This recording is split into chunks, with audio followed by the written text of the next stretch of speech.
গভীর রাত, নিস্তব্ধ গ্রামের এক কোণে পুরনো এক অন্ধকার দোকানঘর। গ্রামের মানুষেরা বলে, এই দোকানঘরেই একসময় হরিলাল কাকা মুদির দোকান চালাতেন। তিনি ছিলেন অত্যন্ত কৃপণ, 1 টাকা হিসাবেও কাউকে ছাড় দিতেন না। একদিন বেশি লাভের লোভে তিনি বিষ মিশ্রিত খাবার খেয়ে মারা যান। তারপর থেকেই নাকি ওই দোকানের আশেপাশে এক অদ্ভুত ঘটনা ঘটতে থাকে।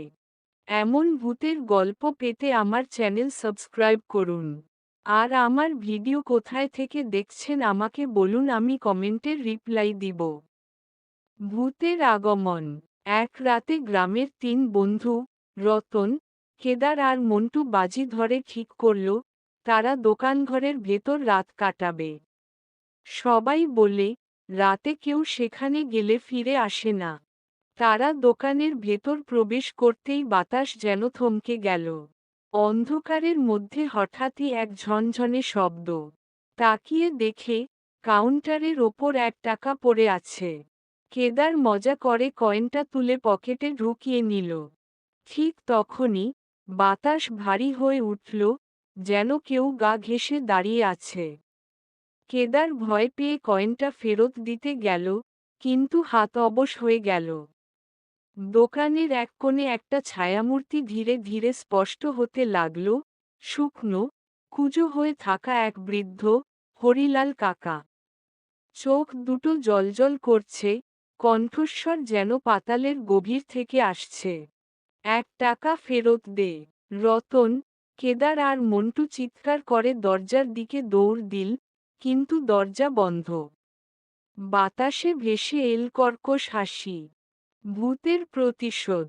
মনোযোগ দিয়ে দেখে, চারপাশে হাজার হাজার 1 টাকার কয়েন পড়ে আছে। প্রতিটি কয়েনেই এক অদ্ভুত রক্তের দাগ। কেদার মরিয়া হয়ে কয়েনটা ছুঁড়ে ফেলে দিল, কিন্তু ভূত যেন আরো ভয়ঙ্কর হয়ে উঠল। সে এগিয়ে এসে কেদারের গলা চেপে ধরল। তুই আমার 1 টাকা নিয়ে পালাবি? কেউ 1 টাকাও নিতে পারবে না। রতন ও মন্টু কাঁপতে কাঁপতে চিৎকার করল, ক্ষমা করে দাও। ভূত ধীরে ধীরে ফিসফিস করে বলল, শুধু এই টাকাটা ফেরত দিলেই হবে না, আমার ক্ষতির শোধ চাই। তারপর হঠাৎ করেই চারপাশের কয়েনগুলো ঘূর্ণির মতো ঘুরতে শুরু করল, এবং একটা বিকট বিস্ফোরণের শব্দ হল। অদ্ভুত পরিণতি।